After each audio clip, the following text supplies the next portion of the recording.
ప్రార్థన చాలా అవసరం అమ్మ. ప్రార్థన చేయకపోతే, ప్రార్థన నీ జీవితంలో తగ్గిపోతే అపవాదనుడు పిచ్చి పిచ్చిగా ఆడేసుకుంటాడు. తెలుసా నీకు? పిచ్చి పిచ్చిగా ఆడుకోగలడు. ఏ కుటుంబంలో అయినా, ఏ వ్యక్తిగత జీవితంలో అయినా కానీ ప్రార్థన తగ్గిందా, అబ్బా వాడిని నువ్వు పిలవాల్సిన అవసరం లేదు, వాడే వచ్చేస్తాడు. వాడు వెంటనే కుటుంబంలో ఏదో స్టార్ట్ అవుతూ ఉంటాయి, ఉద్యోగాలు ఏదో స్టార్ట్ అయిపోతూ ఉంటుంది, ఏదో ఒక లాంటి శ్రమ, ఏదో ఒక శోధన, ఏదో ఒక చిరాకు, ఇవన్నీ వచ్చేస్తూ ఉంటాయి.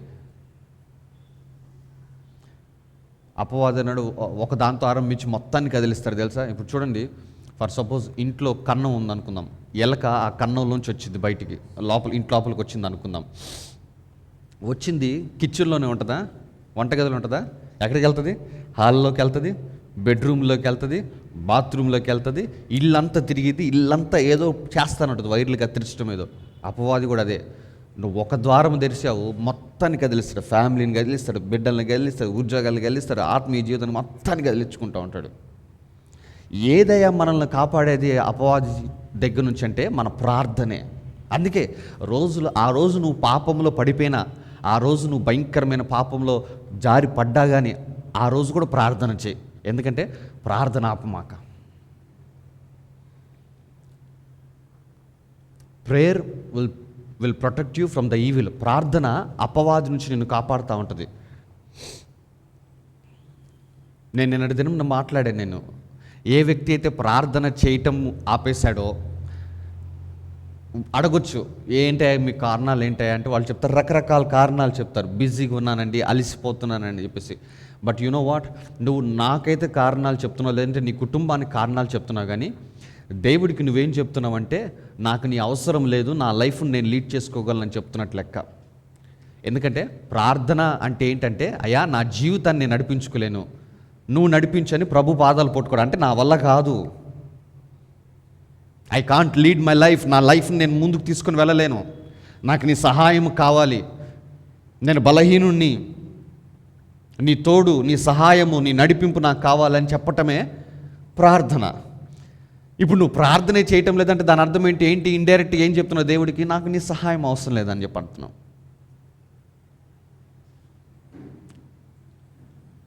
రెండవది, ప్రార్థన ఎందుకు చేయమంటే ఒక స్పిరిట్ ఆఫ్ యారగెన్స్, గర్వము, అహంకారం అన్న ఆత్మ ఉంటే ప్రార్థన చేయలేము, చేయబుద్ధి కాదు. పాస్టర్ గారు నేను చాలా దీనుని, పాస్టర్ గారు నేను చాలా దీన మనసు కలిగి ఉంటాను పాస్టర్ గారు అంటే, నేనేమంటానంటే నువ్వు నిజంగానే దీనుడు అయి ఉంటే, నిజంగానే దీన మనసు నీకుంటే నువ్వు ప్రతిరోజు ప్రార్థన చేసే వ్యక్తిగా ఉంటావు. ఎందుకంటే ఎవడు దీనుడై ఉంటాడో వాడు ఆయన సన్నిధిని వణుకుతూ ప్రతిదినం ఆయన పాదాలు పట్టుకుంటాడు.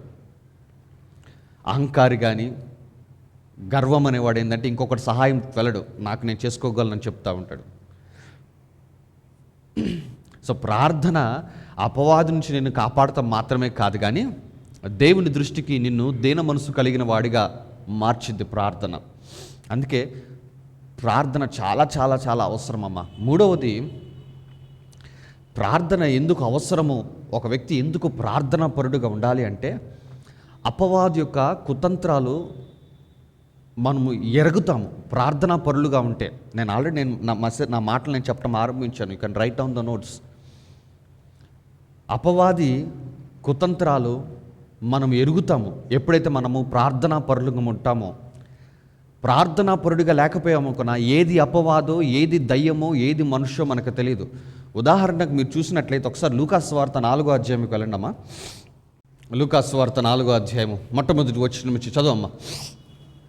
యేసు పరిశుద్ధాత్మ పూర్ణుడై యోర్దాను నది నుండి తిరిగి వచ్చి, అందరం చదువుదాం, అందరం రెడీ, 1 2 3 కమ్ ఆన్ స్టార్ట్. యేసు పరిశుద్ధాత్మ పూర్ణుడై యోర్దాను నది నుండి తిరిగి వచ్చి 40 దినములు ఆత్మచేత అరణ్యంలో నడిపింపబడి అపవాది చేత శోధింపబడుచుండెను. ఆ దినములలో ఆయన ఏమీయూ తినలేదు.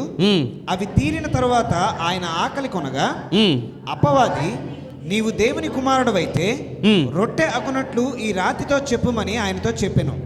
అందుకు యేసు, మనుష్యుడు రొట్టె వలన మాత్రమే జీవించడు అని వ్రాయబడి ఉన్నదని వానికి ప్రత్యుత్తరం ఇచ్చెను. అప్పుడు అపవాది ఆయనను తీసుకొని పోయి భూలోక రాజ్యములను అన్నిటినీ ఒక్క నిమిషంలో ఆయనకు చూపించి, ఈ అధికారం అంతా ఈ రాజ్యముల మహిమయో నీకిత్తును, అది నాకు అప్పగింపబడి ఉన్నది, అది ఎవనికి నేను ఇయ్యగొరుదునో వానికి ఇత్తును, కాబట్టి నీవు నాకు మ్రొక్కితివా, ఇదంతయు నీదగునని ఆయనతో చెప్పెను. అందుకు యేసు, నీ దేవుడైన ప్రభువునకు మ్రొక్కి ఆయనను మాత్రము సేవింపవలను అని వ్రాయబడి ఉన్నదని వానికి ప్రత్యుత్తరం ఇచ్చెను. పిమ్మట ఆయనను యెరూషలేమునకు తీసుకుని పోయి దేవాలయ శిఖరమున ఆయన నిలువబెట్టి, నీవు దేవుని కుమారుడవైతే ఇక్కడ నుండి క్రిందికి దుముకుము, నిన్ను కాపాడుటకు నిన్ను గూర్చి తన దూతలకు ఆజ్ఞాపించును, నీ పాదం ఎప్పుడైనను రాతికి తగలకుండా వారు నిన్ను చేతులతో ఎత్తుకొందురు అని వ్రాయబడి ఉన్నదని ఆయనతో చెప్పెను. అందుకు యేసు, నీ దేవుడైన ప్రభువును శోధింపవలదు అని చెప్పబడి ఉన్నదని వానికి ప్రత్యుత్తరం ఇచ్చెను. అంతటా చదవమ్మా. అపవాది ప్రతి శోధనను ముగించి కొంతకాలము ఆయనను విడిచిపోయెను. చాలు చాలు చాలు చాలు చాలు.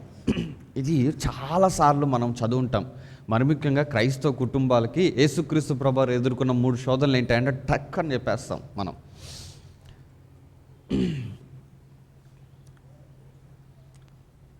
మొట్టమొదటి శోధన ఏంటి?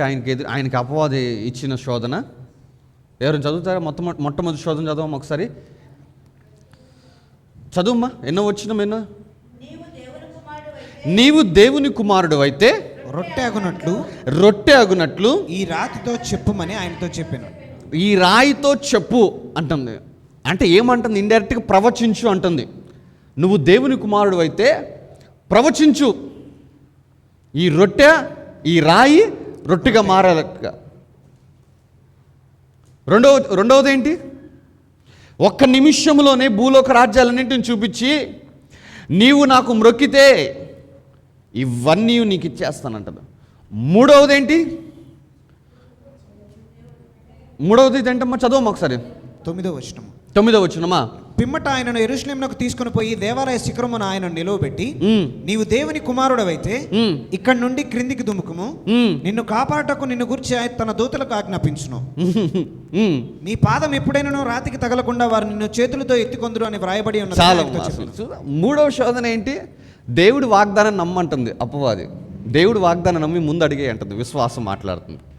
నువ్వు జాగ్రత్తగా చూసినట్లయితే అక్కడ అపవాది అని రాయబడింది కాబట్టి నువ్వు అపవాది అని అనుకుంటున్నావు, కానీ అపవాది అనే పదం అక్కడ రాయకపోయి ఉంటే ఆ సందర్భాలను చదివితే అచ్చము దేవుడు మాట్లాడినట్లే ఉంటుంది. దేవుడు ప్రవచించమంటాడు. దేవుడు నన్ను ఆరాధించు, నిన్ను ఆశీర్వదిస్తాను అంటాడు. దేవుడు చెప్తాడు వాగ్దానం నమ్మి నువ్వు ముందుకెళ్ళు అని చెప్పేసి. అర్థమైందా మీకు ఆ మాట? మూడవది ఏంటి? నువ్వు దేవుని కుమారుడు అయితే నీ పాదములకు రాయి తగలకుండా నిన్ను కాపాడుతాను దూతలు ఉన్నాయి కదా, సో నమ్మి దూకేసేయి అంటే ఏం చెప్తున్నాడు? వాగ్దానాన్ని నమ్మమంటున్నాడు. వాగ్దానాన్ని నమ్మమని చెప్పేది ఎవరు? దేవుడే. వాగ్దానాన్ని నమ్మి విశ్వాసంతో అడుగులేయమని చెప్పేది ఎవరు? దేవుడే. దేవుని ఆత్మ. నన్ను ఆరాధించు, నన్ను మ్రొక్కు, నేను నిన్ను ఆశీర్వదిస్తాను అని చెప్పేది ఎవరు? దేవుడే. ఆ మొట్టమొదటిది ఏంటి? ఈ రాతిని రొట్టెగా మార్చడానికి ప్రవచించు, ఏస్కేల్కి చెప్పినట్టుగా. అదెవరు ప్రవచించమని చెప్పేది ఎవరు? దేవుడే. అంటే ప్రవచించమని చెప్పేది దేవుడే, ఆరాధించమని చెప్పేది దేవుడే, వాగ్దానాన్ని నమ్ము, వాక్యాన్ని నమ్ము అని చెప్పేది కూడా దేవుడే.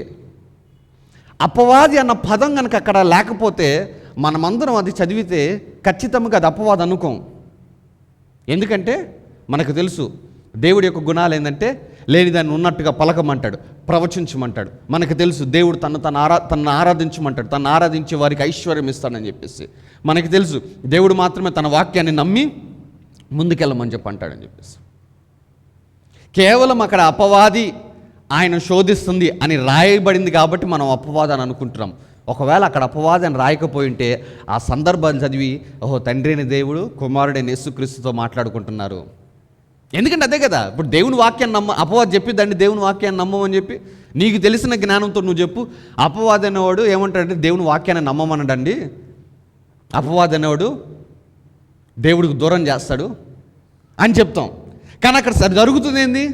అపవాదైన వాడు యేసుక్రీస్తు దగ్గరికి వచ్చేసి నిన్ను నీ పాదములకు రాయి తగలకుండా దూతలు కాపాడతారు కదా, సో నమ్మి దూకేసాయి అంటే వాగ్దానాన్ని నమ్ము.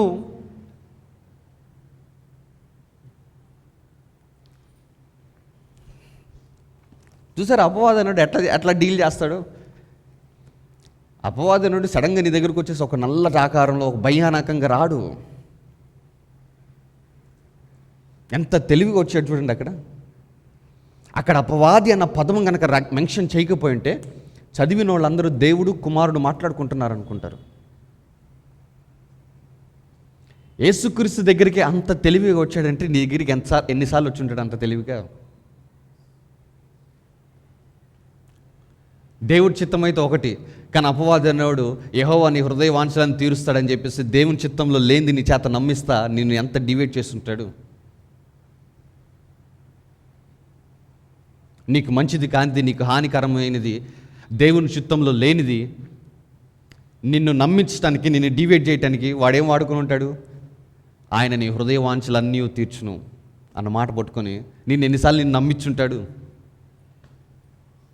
ఎందుకంటే దేవుడి దగ్గరికి ఏమి నమ్మించడానికి వచ్చాడు? కొండ శిఖరం మీద నిలబెట్టి వీడి అల్టిమేట్ గోల్ ఏంటంటే ఆయన దూకటం. ఆయన దూకటం కోసం ఏమంటున్నాడు? నీ పాదములకు రాయి తగలకుండా దూతలు ఉంటాయి కదా, వాక్యం ఉంది కదా, వాగ్దానం ఉంది కదా, దాన్ని నమ్మేసి ముందు అడిగాయి. అలాగే నిన్ను దేవుని మార్గంలోంచి బయటకు తీసుకుని వెళ్ళిపోవటానికి, దేవుని చిత్తంలో లేనిది నీ చేత నమ్మించడానికి, నిన్ను విశ్వాసంలోకి నడిపించడానికి, రాంగ్ ఫెయిత్లోకి నడిపించడానికి వాడు అట్లా ఎన్ని సందర్భాల్లో నీ దగ్గరకు వచ్చి ఉంటాడు. ఎంతమందికి అర్థమవుతుంది నేను చెప్తున్న మాటలు?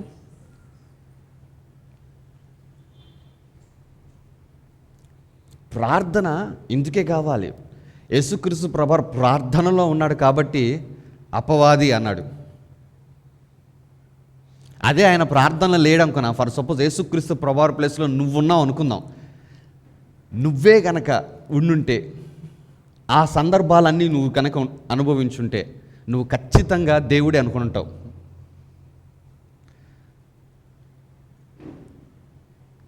ప్రార్థన ఎందుకు అవసరం అంటే, ఏది దయ్యమో, ఏది దేవుడో, ఏది మనిషో నువ్వు గ్రహించగలవు ఎప్పుడు నువ్వు ప్రార్థనా పరుడుగా ఉంటుంటే.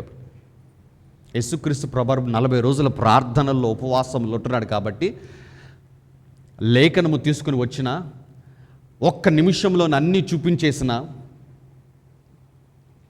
ప్రవచించమని చెప్పిన ఆయన ఈజీగా ఐడెంటిఫై చేశాడు, అపవాది అన్నాడు.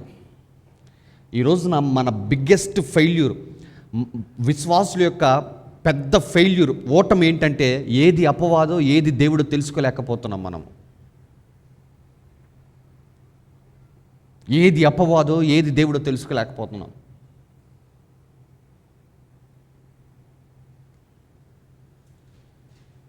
అమ్మ నేను ఒక మాట చెప్తున్నానమ్మా, నువ్వు ప్రార్థనల్లో ఎంత నానుకుంటే నువ్వు అట్లా దాన్ని ఏమంటారు, సోకింగ్ అంటే నాన్చటమేనా? నువ్వు ప్రార్థనలో ఎంత నానిపోతే అంత మంచిది. ఎందుకంటే అంత బాగా నీ జ్ఞానేంద్రియాలు పనిచేయటం స్టార్ట్ అవుతాయి. జ్ఞానేంద్రియాలు అంటే నీ పంచేంద్రియాలు ఎట్లనో నీకు నీ యొక్క ఫిజికల్ బాడీకి పంచేంద్రియాలు ఏంటమ్మా? ఏంటి దాన్ని ఏమంటారు? Senses, 5 senses. ఆ 5 సెన్సెస్ ఏంటి ఎవరు చెప్తారా? 5 సెన్సెస్ అంటే జనాలు ఎట్లా లెక్కేస్తున్నారు, 1 2 3.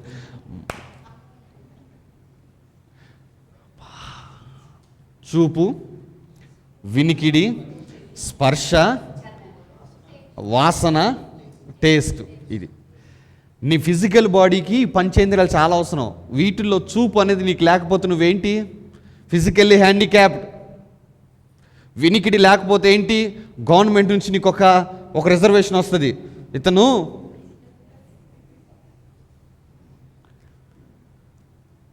ఈ ఈ 5 సెన్సెస్ మనకుంటేనే ఏమన్నా జరుగుతుంది. మనకు వివాహమైనా కానీ ఏమైనా జరుగుతాయి.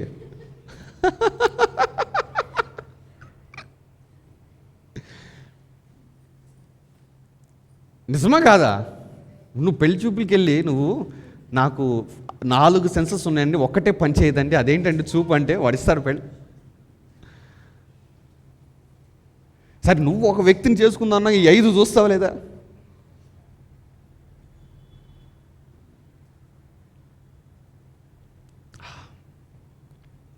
సో నీ ఫిజికల్ బాడీకి ఈ 5 సెన్సెస్ ఎంత అవసరమో, ఆత్మ నీ యొక్క స్పిరిట్ కూడా జ్ఞానేంద్రియాలు చాలా అవసరము. అంటే ఏది దేవుడో, ఏది దయ్యమో, ఏది మనిషో నువ్వు గుర్తించగలవు. అందుకు నీకు ప్రార్థన చాలా అవసరము. అసలు ఎంత దారుణం అండి, అసలు ఆ 3వ టెంప్టేషన్ అసలు ఎంత దారుణం. దేవుని వాక్యాన్ని నమ్మమంటున్నాడు. అసలు చదువమ్మా మాట. అసలు 9వ వచనం లూకాసు వార్త 4వ అధ్యాయము 9వ వచనం చదవమ్మా. పిమ్మట ఆయనను యెరూషలేమునకు తీసుకుని పోయి దేవాలయ శిఖరమున ఆయన నిలువబెట్టి, నీవు దేవుని కుమారుడవైతే ఇక్కడ నుండి క్రిందికి దుముకుము, నిన్ను కాపాటకు నిన్ను గూర్చి తన దూతలుగా ఆజ్ఞాపించును. అబ్బా, నీ పాదం ఎప్పుడైనను రాతికి తగలకుండా వారు నిన్ను చేతులతో ఎత్తుకొందురు అని వ్రాయబడి ఉన్నదని అని రాయబడి ఉన్నది కదా. అని అంటే నీ పాదములకు రాయి తగలకుండా దూతలు తమ చేతులతో నిన్ను ఎత్తుకుంటారని చెప్పి రాయబడి ఉంది కదా. సో ఆ వాక్యాన్ని నమ్మి ముందుకు వెళ్ళు. మై గాడ్, అపవాదనుడు వాగ్దానాన్ని ఎట్లా మాట్లాడుతున్నాడు చూడండి. ఆ రాతిని రొట్టెగా మార్చుకో, ప్రవచించు. ఆ రాతి రొట్టె అవునట్లుగా ప్రవచించు. The tactics of the devil, నేను దాని గురించి మాట్లాడుతున్నానమ్మా. అపవాది కుతంత్రములు మీరు ఎరుగని వారు. అందుకే ఉదయకాల సమయంలో దేవుడు మీతో మాట్లాడుతున్నాడు. Until unless if you are not soaked in the prayers, నువ్వు ప్రార్థనలో నాంచుకోకపోతే యూ కెన్ నాట్ డిస్టింగ్విష్. నువ్వు విభేదించలేవు ఏది దేవుడా ఏది దయ్యమా అని చెప్పేసి. ఊహించుకో ఒక్కసారి, ఎన్నిసార్లు అట్లా దేవుని చిత్తంలో కాని దాన్ని నిన్ను నమ్మేటట్టుగా అపవాది చేసింది. ఒక్కసారి ఆలోచించుకో. నువ్వు అనుకుంటున్నావు చూసావా, ఏంటంటే పాస్టర్ గారు ఇంత ప్రార్థన చేశాను, ఇది అసలు జరగకుండానే వెళ్ళిపోయింది, వేరేది జరిగింది నా జీవితంలో. అది దేవుడి కృప. నువ్వు రాంగ్ ఇది నమ్మినా కానీ తన కృపతోటి అమ్మో వద్దు వీడికి అది ఇస్తే ఏమైపోతాడని చెప్పేసి అది ఇవ్వకుండా బలవంతాన్ని నిన్ను కొద్ది రోజులు ఏడిపించినా కానీ. చాలామంది నా ఫెయిత్ ఫెయిల్ అయిందని చెప్పి చాలామంది కొంతమంది చెప్తూ ఉంటారు, విశ్వాసం నమ్ముతున్న వాళ్ళు. నేను దేవుని వాగ్దానాన్ని కన్ఫెస్ చేశాను కదండి, దేవుని వాక్యాన్ని నమ్మాను కదండి. హలో, అది నిజముగా దేవుడు ఇచ్చిన వాగ్దానమా, లేదా నిన్ను డీవియేట్ చేయడానికి అపవాది ఇంకొక వాగ్దానం నీకు చూపించిందా? దేవుడికే అపవాది ఇంకొక వాగ్దానము చూపించి దాన్ని నమ్మి ముందుకెళ్ళు అంటుందంటే ఇక నీకు ఎన్ని వాగ్దానాలు చూపించుంటుంది? ఇక నీతో ఎన్నిసార్లు మాట్లాడుంటుంది? దేవుని చిత్తం ఒకటైతే ఆ విషయం వాడు తెలుసుకొని ఆ చిత్తంలోంచి నిన్ను బయటికి తీసుకొని రావడానికి ఇంకొక వాగ్దానం నీకు చూపించి ఇంకొక వైపుకి నిన్ను నడిపించేటట్టుగా ఎన్నిసార్లు చేస్తుంటుంది.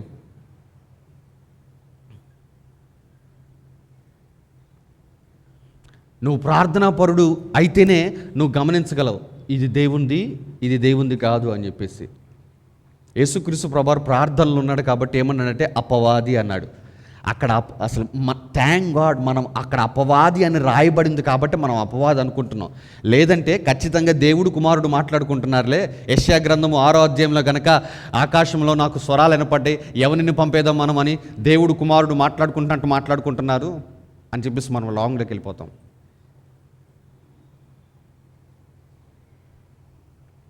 సో ప్రార్థన ఎందుకు ఇంపార్టెంట్ అంటే to identify what is devil, what is God. ఏది దేవుడు ఏది దయ్యమో నువ్వు ఐడెంటిఫై చేయటానికి ప్రార్థన చాలా అవసరం. ఎందుకంటే నువ్వు ప్రార్థనలో నువ్వు అలా నాంచుకుంటేనే నీ యొక్క స్పిరిచువల్ సెన్సెస్ అనేవి యాక్టివేట్ అవుతూ ఉంటాయి.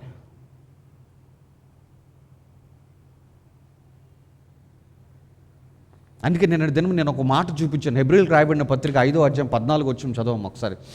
నేను దినం నా ఫాస్టింగ్ ప్రేయర్లో మాట్లాడాను. హెబ్రీయులకు రాయబడిన పత్రిక 5వ అధ్యాయము. వయస్సు వచ్చిన వారు అభ్యాసము చేత మేలు కీడులను వివేచించుటకు. అభ్యాసము చేత మేలు కీడు ఏది దేవుడో ఏది దయ్యమో వివేచించుటకు సాధకము చేయబడిన జ్ఞానేంద్రియములు కలిగి ఉన్నారు. అది నేను మాట్లాడుతుంది. మీ అందరికీ జ్ఞానేంద్రియాలు ఉన్నాయమ్మా, కానీ అవి ఏం చేసామంటే మృతమైపోయి ఉన్నాయి. ఈ వర్తమానం ద్వారా దేవుడు నీ జ్ఞానేంద్రియాలు తెరుచునుగాక. విశ్వాసంతోనే ఆమె చెప్పావా? నిజంగానే తెలుసుకోవాలన్నా ఏది దేవుడు ఏది దయ్యమో అని చెప్పేసి. ఎందుకంటే అది తెలుసుకోలేదా? నువ్వెన్ని తెలుసుకున్నా వేస్టే. ఎందుకంటే నువ్వు కూడా డివేట్ అయిపోతావు. చాలా కేర్ఫుల్ అమ్మా. ఆ మూడో టెంప్టేషన్ చూడండి, ఎంత కేర్ఫుల్గా ఉంటాడు. ఆ మూడవ శోధన ఎంత కేర్ఫుల్లో చూడండి, ఎంత కేర్ఫుల్గా ఉండాలి. దేవుని వాగ్దానాన్ని నమ్మి ముందుకెళ్ళమంటున్నాడు అపవాదైనవాడు. మనకు తెలిసింది ఏంటంటే అపవాదనుడు దేవుని వాగ్దానం నమ్మమండండి. అపవాదనుడు దేవుని వాక్యం జోలికి వెళ్ళడు. అపవాదనుడు దేవుని వాక్యాన్ని చదవమని నీకు చెప్పడు. అపవాదనుడు దేవుని వాక్యం గురించి నీతో మాట్లాడు. అపవాదనుడు ఏకాడికి శ్రమలు, శోధనలు, అనారోగ్యాలు, చేతబడులు, ఈ నెగిటివ్ కళలు ఇవే మాట్లాడతానని మనం అనుకుంటాం. నో, అపవాదనుడు అట్ట మాట్లాడు, లేఖనమే మాట్లాడుతున్నాడు. లేఖనాన్ని నమ్మమంటున్నాడు. అబ్బా, సో అందుకే మంచి చెడులను చదవమ్మా మాట. జ్ఞాని చదువు 5:14. వయస్సు వచ్చిన వారు ఏంటంట? వయస్సు వచ్చిన వారు. కింద ఫుట్ నోట్లో ఏముంది?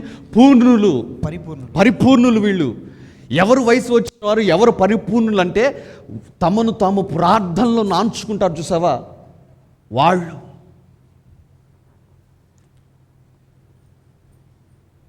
సో నెంబర్ 1, ప్రార్థన ఎందుకు అవసరము అంటే ఏది దేవుడో ఏది దయ్యమో నువ్వు తెలుసుకోవటానికి చాలా చాలా ప్రార్థన పరుడుగా నువ్వు ఉండాలి. లేదా నేను చెప్తున్నానమ్మా, నువ్వు డివేట్ అయిపోతావు. చాలామంది అలా డివేట్ అయిపోయి, మీ పితరులు కానీ మీ స్నేహితులు కానీ అలా డివేట్ అయిపోయి ముందుకెళ్ళిపోయి ఏమి జీవితంలో ఏమీ పొందుకోకుండా దేవుని దగ్గర నుంచి అలాగే ప్రభు పిలుపొందుకుని వెళ్ళిపోయిన వాళ్ళు ఉంటారు.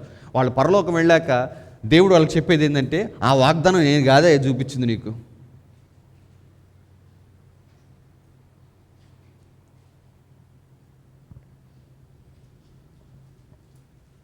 అని రెండవది, ప్రార్థన ఎందుకు అవసరము చాలా అంటే తెస్సలోనికీయులకు రాయబడిన మొదటి పత్రిక, తెస్సలోనికీయులకు రాయబడిన మొదటి పత్రిక 2వ అధ్యాయం, ఇఫ్ ఐఎమ్ నాట్ రాంగ్, 18వ వచనము, 19వ వచనము, 20వ వచనం చదవము. తెస్సలోనికీయులకు రాయబడిన మొదటి పత్రిక 2వ అధ్యాయము 18, 19, 20 చదవమ్మా. కాబట్టి మేము మీ యొద్దకు రావాలని ఉంటిమి, పౌలను నేను పలుమారు రావాలని ఉంటిని కానీ సాతాను మమ్మను అభ్యంతరపరిచెను. మరలా చదవమ్మా. కాబట్టి మేము మీ యొద్దకు రావాలని ఉంటిమి, ఉంటిమి పౌలను నేను పలుమారు రావాలని ఉంటిని గాని పలుమార్లు రావాలని ఉంటిమి గాని సాతాను మమ్మను అభ్యంతరపరిచెను. సాతాను పలుమార్లు మమ్మలను అభ్యంతరపరిచాడు. ఇంకొక మాటలో చెప్పాలంటే రానివ్వకుండా ఆటంకపరిచాడు. చూసారా, అపవాదనేవాడు పౌలునే పలుమార్లు రానివ్వకుండా ఆపుతున్నాడు. పౌలు ఎవరు? క్రొత్త నిబంధనలు 30 రాసిన వ్యక్తి. పరలోకానికి ఫిజికల్ బాడీతో వెళ్ళిన వ్యక్తి. కొరింథీయులకు రాయబడిన పత్రికలో ఉంటుంది, 3వ మధ్యాకాశమునకు నేను కొనిపోబడ్డాను అని చెప్పేసి. అటువంటి పౌలు, అటువంటి ఆత్మీయ జీవితం కలిగిన పౌలునే అపవాదం ఏం చేస్తానంట? ఆటంకపరిచాడంట. ఎట్లా అంట? పలుమార్లు. మరలా చదవమ్మా మాట. కాబట్టి మేము మీ యొద్దకు రావాలని ఉంటిమి, పౌలను నేను పలుమార్లు రావాలని ఉంటిని కానీ సాతాను మమ్మను అభ్యంతరపరచును. ఏలయనగా మా నిరీక్షణ అయినను ఆనందమైనను అతిశయ కిరీటమైనను ఏది? మన ప్రభు అయిన యేసు యొక్క రాకడ సమయమున ఆయన ఎదుట మీరే కదా. ఇప్పుడు 17 వచనం కూడా చదువు. 17 కూడా చదువు. సహోదరులారా, మేము శరీరమును బట్టి కొద్ది కాలము మిమ్మును ఎడబాసి ఉన్నను, మనస్సును బట్టి మీ దగ్గర ఉండి మిగుల అపేక్షతో మీ ముఖము చూడవల్లని మరి ఎక్కువగా ప్రయత్నము చేసితిమి. కాబట్టి మేము మీ యొద్దకు రావాలని ఉంటిమి, పౌలను నేను పలుమార్లు రావాలని ఉంటిని గాని సాతాను మమ్మను అభ్యంతరపరచును. తెస్సలోనిక సంఘాన్ని చూడాలని చెప్పేసి పౌలు మిగుల అపేక్షతో ఎక్కువగా ప్రయత్నం చేశాడన్నట్టు. 17వ వచనంలో మరి ఎక్కువగా ప్రయత్నము చేసితిమి, కానీ సాతాను పలుమార్లు నన్ను అభ్యంతరపరిచాడు. ప్రార్థన ఎందుకు చేయాలంటే అపవాదనుడు నిన్ను నన్ను అభ్యంతరపరుస్తూనే ఉంటాడు, ఆటంకపరుస్తూనే ఉంటాడు. ఎందుకంటే మనం వెళ్ళాల్సిన ఆ గమ్యాలకి దేవుడు సిద్ధపరిచిన ఆ యొక్క వాగ్దాన భూమిలోనికి మనల్ని వెళ్ళనీయకుండా అపవాదనుడు ఆటంకపరుస్తూనే ఉంటాడు. హలో, పౌలునే పలుమార్లు ఆపేశాడంటే నిన్ను అసలు జీవితకాలం ఆపగలడు. అందుకే ప్రార్థన చాలా అవసరము.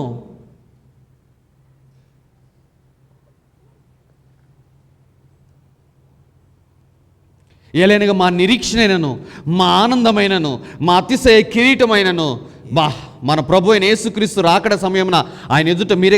ఏలైనగా మా నిరీక్షణ, మా ఆనందము, మా విశ్వాసము అయినా మా నిరీక్షణ ఏదైనా అంటే మీరే కదా. మిమ్మల్ని కలుసుకోవాలని చెప్పేసి నేను ఎంత ప్రయత్నించాను, కానీ అపవాదను నన్ను ఆటంకపరుస్తూనే వచ్చేస్తాడు అంటాడు. నువ్వు ప్రార్థిస్తున్న దాన్ని, నువ్వు ప్రభు కొరకు విశ్వాసిస్తున్న దాన్ని, దాని యొద్దకు నిన్ను చేరనీయకుండా అపవాది నిన్ను ఎంత ఆటంకపరచాలో అంత ఆటంకపరుస్తాడమ్మా. కానీ వాడి యొక్క ఆటంకాలని, వాడి యొక్క అభ్యంతరాలను ఛేదించి ముందుకు వెళ్ళాలి. ఆ గవినిలోనికి నీకు సంబంధించిన ఆ వాగ్దాన భూమిలోకి నువ్వు వెళ్ళాలంటే you have to be soaked in the prayers. నిన్ను నువ్వు ప్రార్థనలు ఉంచేసుకోవాలంతే. తర్వాత 3వ అధ్యాయంలో 5వ వచనం చదువమ్మా. 5వ వచనం చదువుదాం. ఇందుచేత నేనును ఇకను సహింపచాలక శోధకుడు మిమ్మును ఒకవేళ శోధించునేమో అనియు, మా ప్రయాణము వ్యర్థమైపోయినేమో అనియు, మా ప్రయాసము వ్యర్థమైపోయినేమో అనియు, మీ విశ్వాసమును తెలుసుకొనవలనని అతని పంపితిని. తిమోతియు ఇప్పుడు మీ యొద్ద నుండి మా యొద్దకు వచ్చి. చూసారు, ఆగండి. పౌలుని అభ్యంతరపరిచాడు కానీ తిమోతిని పంపించాడు అపవాదనేవాడు. అర్థమైందా? పౌలుని ఆపేశాడు. పౌలు పలుమార్లు ప్రయత్నించాడు, పలుమార్లు ఆపేశాడు, అభ్యంతరపరుస్తూనే వచ్చాడు. దేవుడు కాదమ్మా, అపవాదనేవాడే. తిమోతి వెళ్ళాడు, కానీ తిమోతిని పంపించాడంటే తిమోతి వెళ్ళొచ్చాడంట. అదే ప్లేస్లో నువ్వు ఉన్నావు అనుకుని ఏమంటావు? చూసావా, నేను వెళ్ళలేదు, అతను వెళ్ళంటే ఏమో దేవుని చిత్తం కాదు బ్రదర్. అంతే కదా. నేను చాలా ప్రయత్నాలు చేశాను, నా సాయశక్తులు నేను ప్రయత్నం చేశాను, మరి అయినప్పటికీ నేను వెళ్ళలేకపోయానంటే పౌలు అనుకోవచ్చు కదా దేవుని చిత్తం కాదని చెప్పేసి. కానీ పౌలు ఏమంటున్నాడు? ఆ సాతాను 18వ వచనము, 2వ అధ్యాయం 18వ వచనము, సాతాను మమ్మను అభ్యంతరపరిచింది, దేవుడు కాదు. మనకేంటంటే భలే అలవాటు, ఎన్ని అడిగినా ఏది జరిగినా జరిగేది దేవుని చిత్తమే కదా అన్న పాట మనకు బాగా అలవాటు. ఆ యొక్క మిత్, అదో క్రైస్తవ్యంలో ఉన్న మిత్ అంటే ఏంటది? అపోహ. ఏంటంటే నువ్వెంతన్నా ప్రార్థన చేయి, దేవుడు చేయాలనుకుంటే చేస్తాడు, లేకపోతే చేయడు. ఏది నీకు రావాలనుంటుందో అది వస్తుంది, ఏది నీకు రాకూడదు అనుకుంటావో, ఏది నీకు రాకూడదో అది నువ్వు ఎంత ప్రయత్నం చేసినా రాదు అన్న ఒక అపోహ చాలామంది క్రైస్తవుల్లో ఉంటుంది. అదే నమ్ముతారు.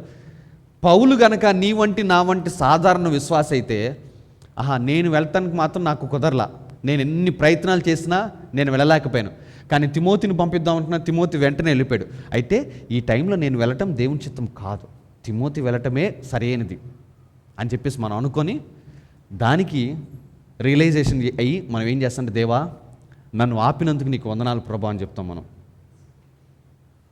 కానీ ఆపింది దేవుడు.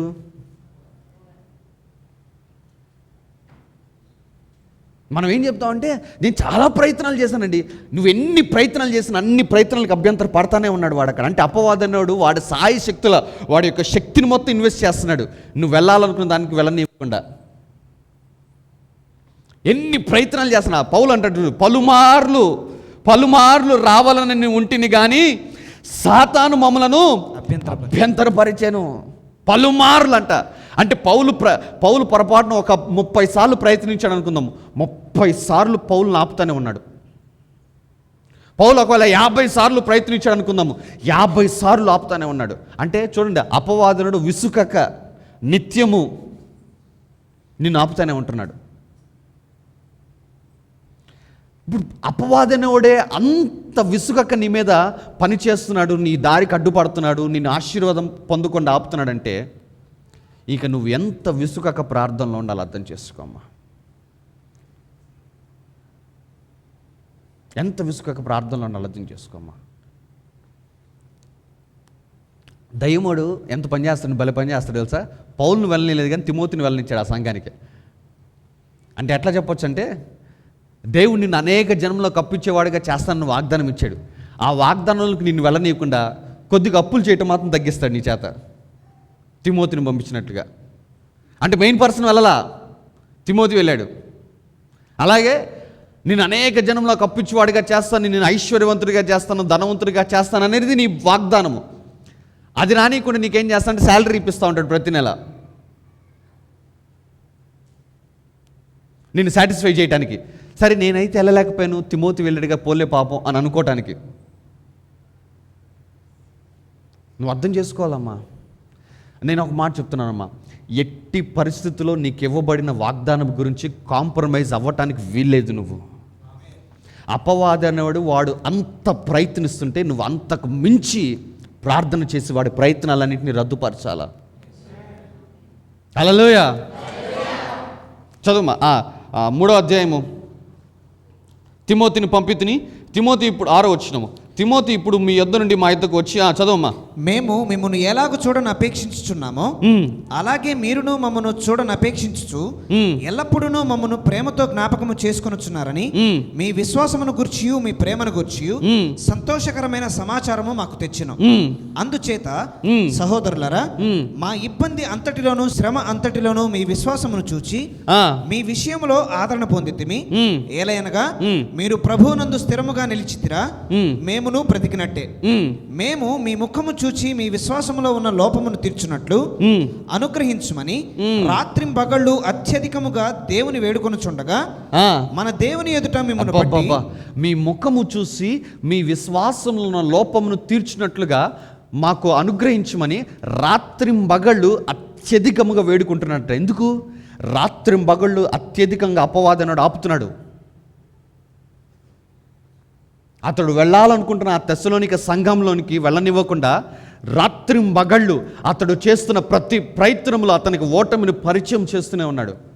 ఏం చేశాడు పౌలు? కృంగిపోలా. మనం చాలామంది ఏంటంటే ఇంక ఇది జరగదేమోలే అని చెప్పి వదిలేస్తాం. నో, అపవాదనుడు ఎంత ప్రయత్నాలు చేసినా పౌలు అనేవాడు ఎట్లా చేస్తున్నాడు చూడండి. ఏమంటున్నాడు? రాత్రింబగళ్ళు అత్యధికముగా దేవుని ఇంకా వెళ్ళాలా తెస్సలోనిక సంఘానికి లెటర్ పంపిస్తున్నాడు. అందుకే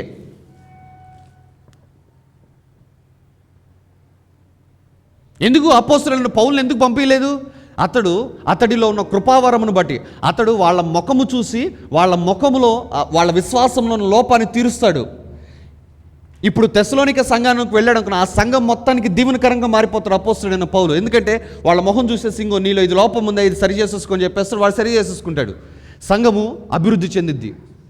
అందుకు పౌలుని వెళ్ళనీయకుండా ఆపేస్తాడు. తిమోతికి ఆ కృపావరం లేదు, అందుకే తిమోతిని పంపించింది. చక్కగా నువ్వు వెళ్ళాయా, నువ్వు వెళ్తే ఇబ్బంది ఏమి లేదులే అనుకుంది.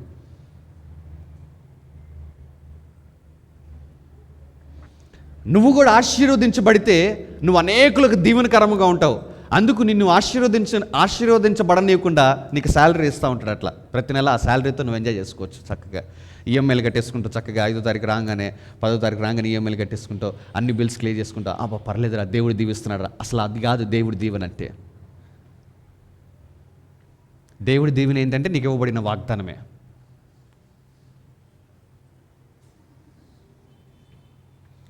పౌలు ఎలాగైతే తెస్సలోనిక సంఘానికి వెళ్తే అనేకులకు దీవెనకరంగా మారుతాడో, ఆ సంఘం మొత్తానికి నువ్వు ఆశీర్వదించబడితే నువ్వు కూడా అనేకులకు దీవెనకరంగా మాదిరిగా నువ్వు కూడా మారుతావని చెప్పేసి అపవాదుడు నిన్ను అభ్యంతరపరుస్తూ ఆటంకపరుస్తూ నీకు శాలరీ ఇస్తున్నాడు. తిమోతిని పంపించినట్టుగా నీకు నెల మీ బాస్ దగ్గర నుంచి టైంకి జీతం వేపిస్తున్నాడు నీకు. నువ్వు దాన్ని బట్టి ఈ నెల జీతం వచ్చింది అనుకుంటున్నావు.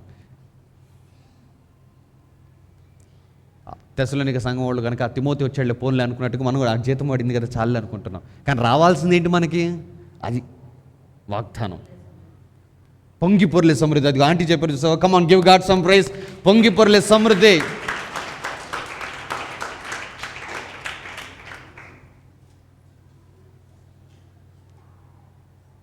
సో ఇప్పుడు నువ్వేం చేయాలా? శాలరీని బట్టి సంతోషపడకూడదు. అపోస్తలుడైన పౌలు ప్రార్థన చేసినట్లుగా రాత్రింబగళ్ళు. ఆ మాట చదువుతావమ్మా? మేము మీ ముఖము చూచి మీ విశ్వాసములో ఉన్న లోపమును తీర్చినట్లు అనుగ్రహించమని ఆ, రాత్రింబగళ్ళు అత్యధికముగా దేవుని వేడుకొనుచుండగా ఆ, మన దేవుని ఎదుట మిమ్మను బట్టి ఉమ్, మేము పొందుచున్న యావత్తు ఉమ్, ఆనందము నిమిత్తము ఉమ్, దేవునికి తగినట్టుగా కృతజ్ఞతాస్తుతులు ఎలాగు చెల్లింపగలము? ఉమ్, మన తండ్రి అయిన దేవుడును ఉమ్. మన ప్రభు అయిన యేసును మమ్మను నిరాటంకముగా మీ యొద్దకు తీసుకుని వచ్చును గాక. చాలమ్మా. ఇంకా ఎవరల్లా అందుకే ఏమంటున్నాడు, తీసుకుని వచ్చును గాక. ఐఎమ్ బిలీవింగ్ అంటున్నాడు, ఇంకా నేను నమ్ముతున్నాను. ఇంకా పోరాటంలోనే ఉన్నాడు, అందుకే తీసుకుని వచ్చును గాక ప్రవచిస్తున్నాడు.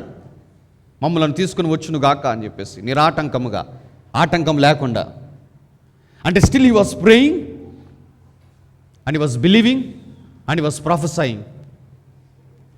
హల్లెలూయా, హల్లెలూయా, హల్లెలూయా. సో అపవాదనుడు అన్ని రకాలుగా నిన్ను నన్ను ఆటంక పరుస్తూనే ఉంటాడు. అందుకే నేను ఈ వారంలో ఉపవాస ప్రార్థనలో నేను ఒక ప్రార్థన మీకు నేర్పించాను. కీర్తనలు 35, అదొకసారి తీయండి అమ్మా, అది చదువుకొని ముగించేద్దాం.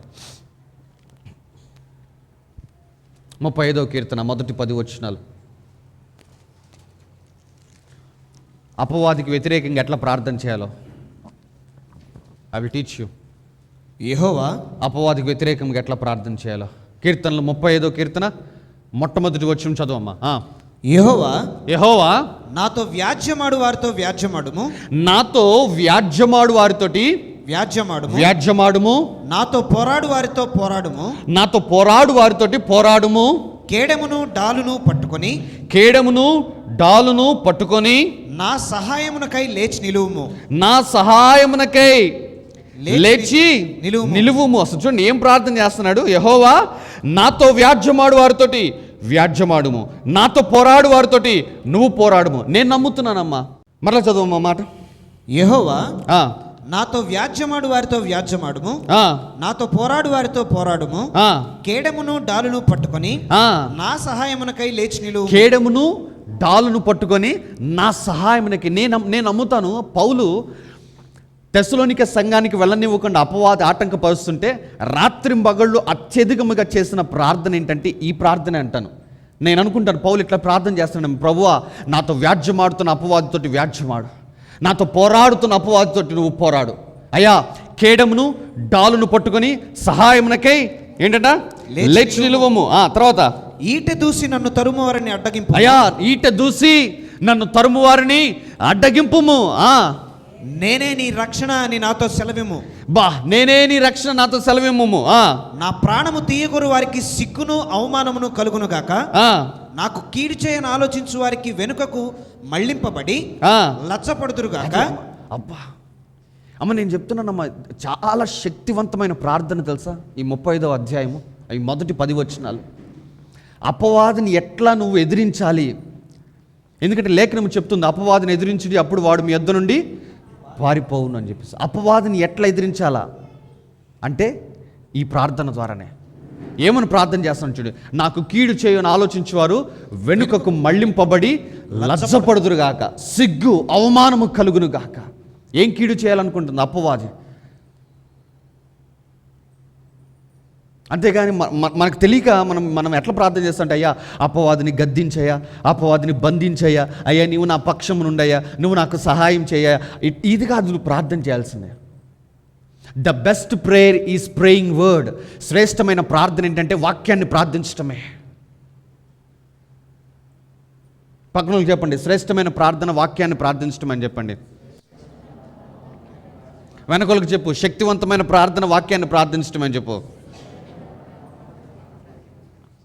ఏమంటున్నాడు? అయ్యా నాతో వ్యాజ్యమాడు వాడితోటి నువ్వు వ్యాజ్యమాడు. నువ్వు కాదు పోరాడాల్సిన అవసరం లేదమ్మా, నువ్వు వ్యాజ్యమాడాల్సిన అవసరమే లేదు. దేవుణ్ణి ఇన్వాల్వ్ చేయండి యుద్ధంలోనికి. ఐఎమ్ టెల్లింగ్ యూ అమ్మా, మనం ఏదో మన బలాల్ని మన జ్ఞానాల్ని మనం తెలివిని మనము చూపిద్దాం అనుకుంటాం. అఫ్కోర్స్ ఆ వ్యక్తి మనిషే, కానీ అపవాది ద్వారా ప్రేరేపించబడ్డ మనిషి, అపవాది ద్వారా ప్రేరేపించబడ్డ మనిషి.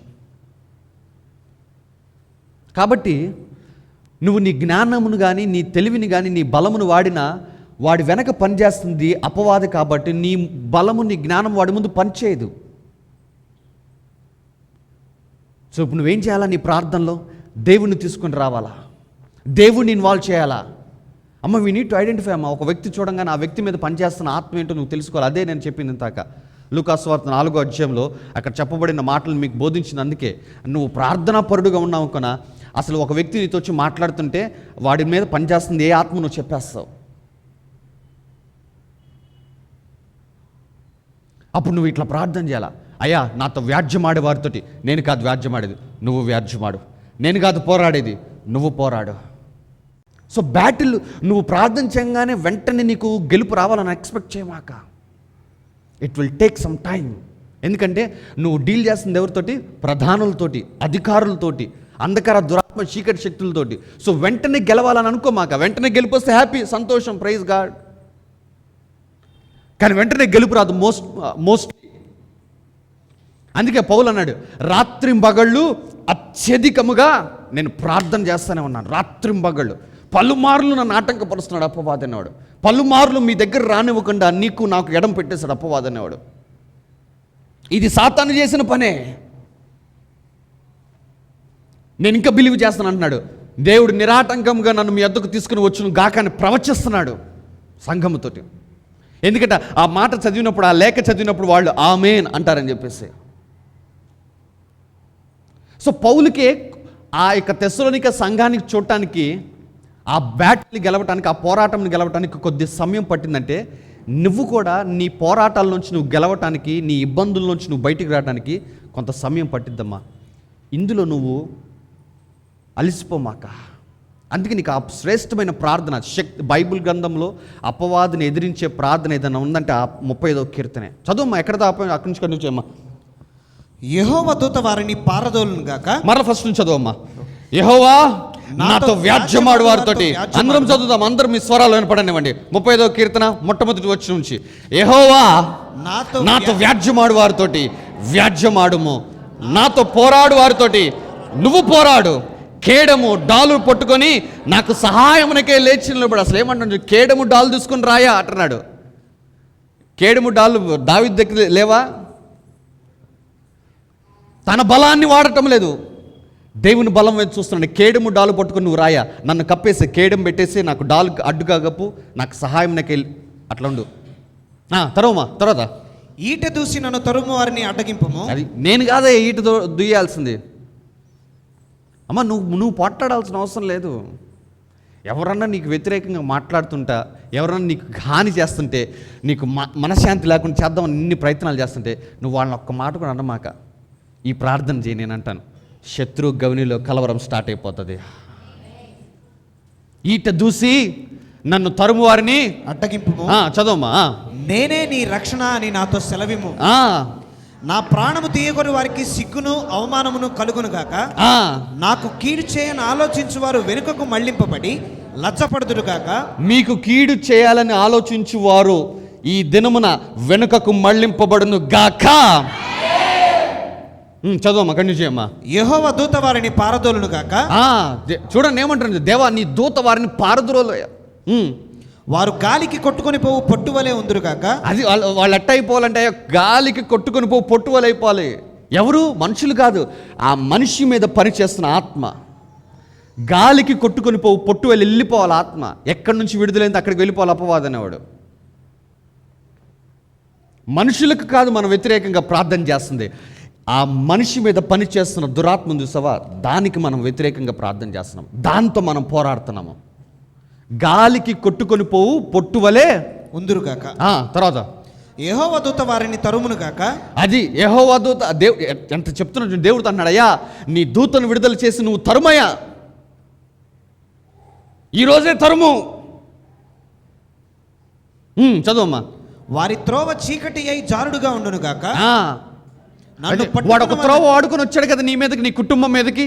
వాడు వచ్చిన త్రోవ ఎట్లా అయిపోవాలంటే చీకటి అయిపోయి జారుడుగా మారిపోవాలంటే వాడు ఆ త్రోవలో వాడికి ఏం కనపడకూడదు, గాఢాంధకారం వాడిని కమ్మేసుకోవాలా. వాడికి నేను కనపడకుండా నువ్వు చేయి ప్రభువా. ఆ రోజున ఎర్ర సముద్రము దగ్గర ఐగుప్తీలకి ఇజ్రాయెల్కి మధ్య దేవుడు గాఢాంధకారము కమ్మించాడు.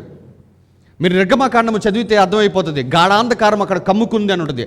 ఐగుప్తీలకి ఇజ్రాయెల్ కనపడటం లేదు, గాఢాంధకారం గమ్మాడు. నిన్ను తరుముతున్న అపవాది యొక్క త్రోవ ఈ దినమున గాఢాంధకారంతో నింపబడును గాక. వాడి త్రోవ జారుడుగా మారును గాక. చదవమ్మా. నన్ను పట్టుకున్న వల్లని వారు నిర్నిమిత్తముగా గుంటలో తమ వలనుటిరి, ఆ, నా ప్రాణము తీయవల్లని నిర్నిమిత్తముగా గుంట త్రవ్విరి. అబ్బా, వానికి తెలియకుండా చేటు వాని మీద చూడండి, నన్ను పట్టుకోవాలని చెప్పేసి, నన్ను నా కుటుంబాన్ని పట్టుకోవాలని చెప్పేసి అయ్యా అపవాదనుడు గుంట తవ్వాడయ్యా. ఆ గుంటలో వల పెట్టాడు, వలను వడ్డాడు. నేను స్లిప్ అయ్యి అందులో పడ్డాను అనుకున్న అపవాది వల్ల పడిపోతాను. చూసారా, వాడు ఒక త్రోవ కలుగు చేసుకొని నీ ఇంట్లోకి వచ్చాడు, నీ జీవితంలోనికి వచ్చి వాడు చేసిన పని ఏంటంటే గుంట తవ్వాడు, వల వడ్డాడు. అదేమీ నీకు కనపడటం లేదు. అపవాదనుడు ఎట్లా పనిచేస్తున్నాడు చూడండి. వాడు ఒక త్రోవ కలుగు చేసుకొని నీ లైఫ్లోకి ఎంటర్ అయ్యి, నీ జీవితంలోకి ఎంటర్ అయిపోయి ఒక గుంట తవ్వాడు, ఆ గుంటలో వల పెట్టాడు. తర్వాత వానికి తెలియకుండా చేటు వాని మీదకి వచ్చును గాక. ఇప్పుడు ఏమని ప్రార్థన చేస్తున్నాడంటే దావీదు, అయ్యా వాడు నాకు తెలియకుండా నా జీవితంలోకి వచ్చేసాడు, వాడు నాకు తెలియకుండానే నా జీవితంలో గుంటలు తవ్వాడు, వాడు నాకు తెలియకుండానే వలలు వేశాడు. అయితే ఇప్పుడు వానికి తెలియకుండా చేటు వాడి మీదకి పడును గాక అంటున్నాడు. అబ్బా, అపవాదనుడు ఎలాగైతే నీకు తెలియకుండా నీ జీవితంలోకి వచ్చాడో, ఈ ఉదయకాల సమయంలో అపవాదికి తెలియకుండా యెహోవా తీర్పు అపవాది మీదకి విడుదలగును గాక. ఏమంటున్నాడు? వానికి తెలియకుండానే చదవమ్మా. చేటు వాని మీదకి వచ్చును గాక, తాను ఒడ్డిన వలలో తానే చిక్కబడును గాక. ఏ ప్లాన్ అయితే, ఏ స్కీమ్లు అయితే అపవాది వేశాడో, అపవాది ద్వారా ప్రేరేపించబడ్డ మనుషులు వేశారో, అవి తిరిగి వాడి మీదకే వచ్చును గాక. చదవమ్మా. వాడు ఆ చేటులోనే పడును గాక. అప్పుడు యెహోవా యందు నేను హర్షించుతును, ఆయన రక్షణను బట్టి నేను సంతోషించుతును. అప్పుడు యెహోవా, నీ వంటి వాడెవడు? మించిన బలము గల వారి చేతి నుండి దీనులను, దోచుకుని వారి చేతి నుండి దీనులను, దరిద్రులను విడిపించువాడవు నీవే అని నా ఎముకలన్నీ చెప్పుకొనును. ఎముకలన్నీ అంటే ఒక్క ఎముక కూడా, అపవాదు ప్లాన్ వేసాడు, స్కెచ్ చేశాడు, కానీ ఒక్క ఎముక కూడా ఎరగల, అంటే ఒక్కటి కూడా హాని కలగలేదు. నీ ఎముకలన్నీ చెప్పుకుంటే అంటే ఏమనంటే, మించిన బలము గల వారి చేతిలోంచి దీనులను, దోచుకొని వారి చేతిలోంచి దరిద్రులను విడిపించువాడు యెహోవా. యెహోవా, నీ వంటి వాడెవడు? అప్పుడు స్తుతి ఆరాధన. ఈ ప్రార్థన చాలమ్మా. చాలామంది అపవాదిని ఎదిరించేటప్పుడు వాడు మీ యొద్ద నుండి పారిపోవునన్న వాక్యం చదివి ఎట్లా అపవాదిని ఎదిరించాలి, ఎట్లా అపవాదికి వ్యతిరేకంగా ప్రార్థన చేయాలని చెప్పేసి ఆలోచిస్తూ ఉంటారు. ఐఎమ్ టెల్లింగ్ యూ, 35వ కీర్తన, ఇంకే కీర్తన అవసరం లేదు నీకు. ఆ 10 వచనాలు చదువుతూ ఉండు, ఆ 10 వచనాలు కన్ఫెస్ చేస్తూ ఉండు. యెహోవా నాతో వ్యాజ్యమాడు వారితో నువ్వు వ్యాజ్యమాడు, యెహోవా నాతో పోరాడే వారితో నువ్వు పోరాడు. అయ్యా కేడమును డాలును పట్టుకుని నాకు సహాయంకే లేచి నిలబడయ్యా, ఈట దూసి ఆ అపవాదిని తరుమయ్యా, నిరూపించు, ప్రూవ్ చేయి that you are on my side, నీవు నా పక్షమును ఉన్నావన్న విషయము అపవాదికి నిరూపించు. కేడము డాలు పట్టుకుని నాకు సహాయమునకి లేచి నిలబడయ్యా. అపవాదనుడు నన్ను పట్టుకోవాలని చెప్పేసి నిర్నిమిత్తముగా నా జీవితంలోకి ప్రవేశించి గుంటలు తవ్వాడు, వలలు వేశాడయ్యా. వాడి వలలో నేను చిక్కబడ్డానయ్యా. ప్రార్థిస్తున్నాను, వాడు ఏ రీతిగా అయితే నాకు తెలియకుండా నా జీవితంలోకి వచ్చాడో, వానికి తెలియకుండానే చేటు అనగా చెడు వాడి మీదకి వచ్చును గాక.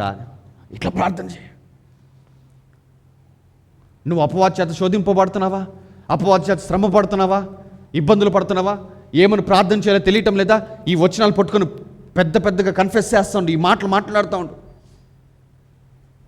What will happen? నువ్వు ఈ మాటలు పలుకుతుండగా ప్రవచిస్తూ ఉండగా ఆత్మలో ఒక పరిధిలో ఆయన నీకు సహాయంకే లేచి వస్తాడు. ఎందుకు తెలుసా? వాక్యమైన దేవుడు వాక్యాన్ని మాట్లాడుతుంటే రాకమాంతాడా. హల్లెలూయా, హల్లెలూయా.